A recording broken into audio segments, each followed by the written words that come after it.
Tilu. Nama saya Adam Tegar Alam dari Universitas Swadaya Gunung Jati, Fakultas Ekonomi.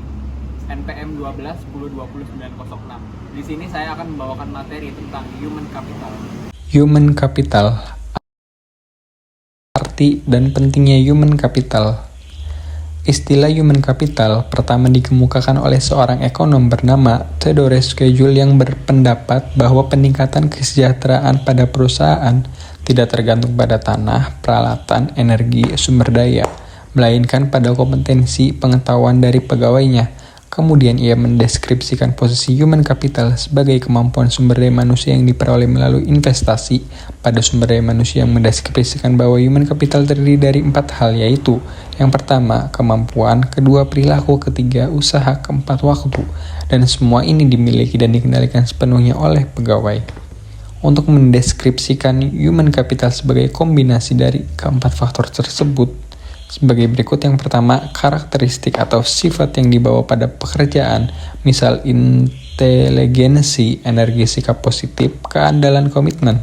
Yang kedua, kemampuan seorang untuk belajar, yaitu kecerdasan, imajinasi, kreativitas, bakat. Yang ketiga, motivasi untuk berbagi informasi, pengetahuan, yaitu semangat tim dan orientasi tujuan.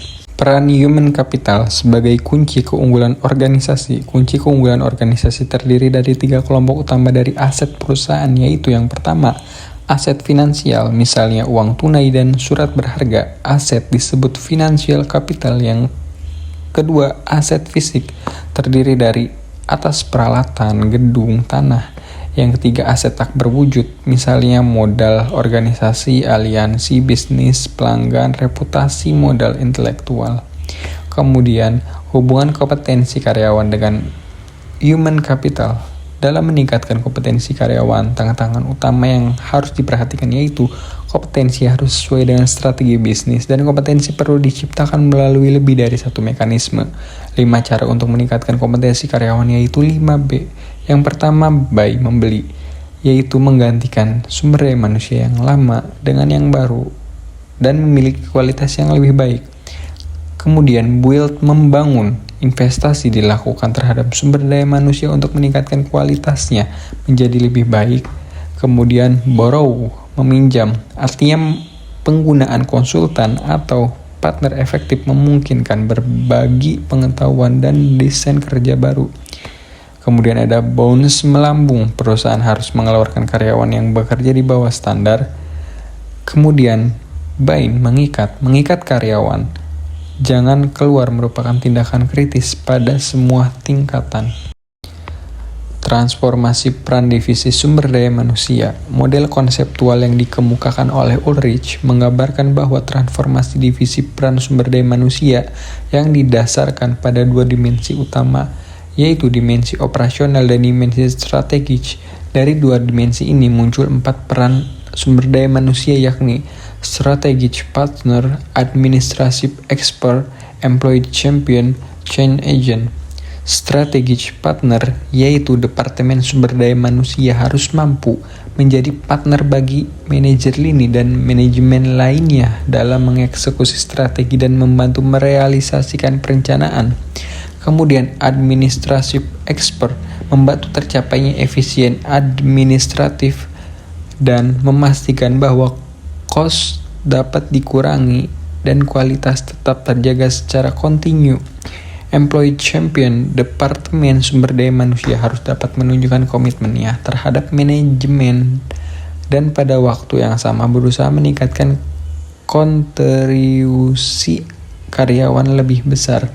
Change agent, departemen sumber daya manusia harus dapat menjadi agen perubahan yang kontinu, membantu proses dan kultur secara bersama, meningkatkan kapasitas organisasi untuk lebih baik.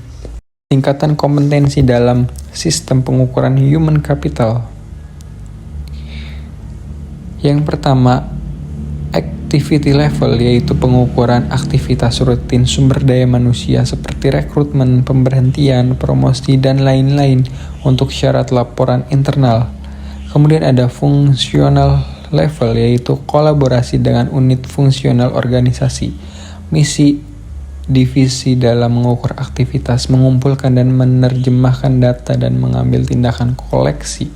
Kemudian ada strategic level, yaitu tingkatan analisis tertinggi sehingga dapat memberikan gambaran perusahaan secara penuh, memberi pemahaman hubungan antara sumber daya manusia, strategi, dan kinerja. Dari ketiga tingkatan kompetensi di atas, diketahui bagaimana melakukan pengukuran nilai human capital pada ketiga tingkatan tersebut.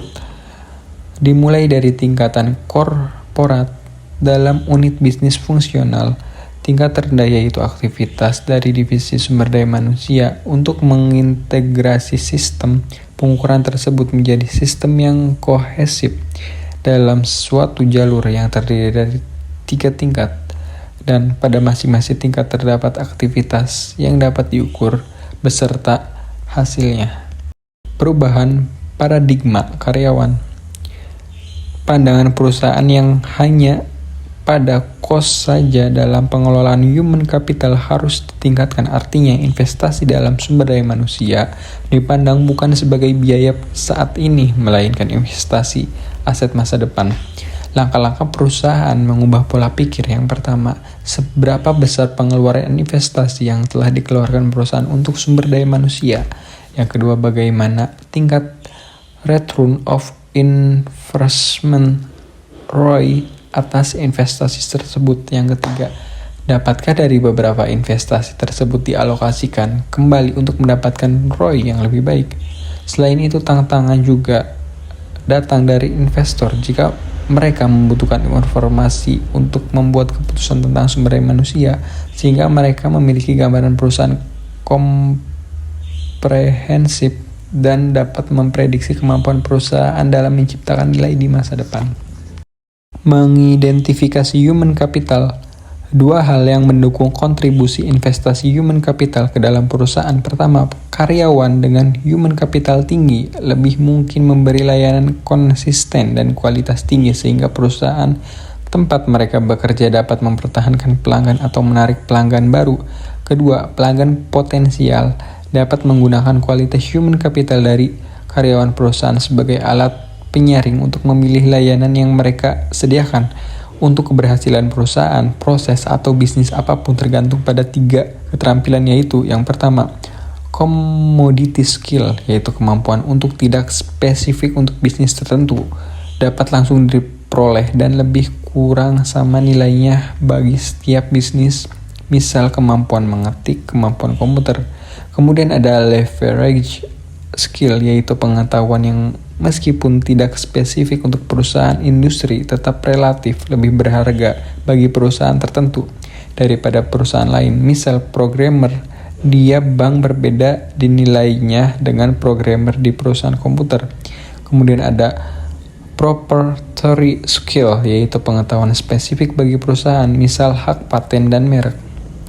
Sekian penjelasan dari saya, kurang lebihnya mohon maaf. Terima kasih.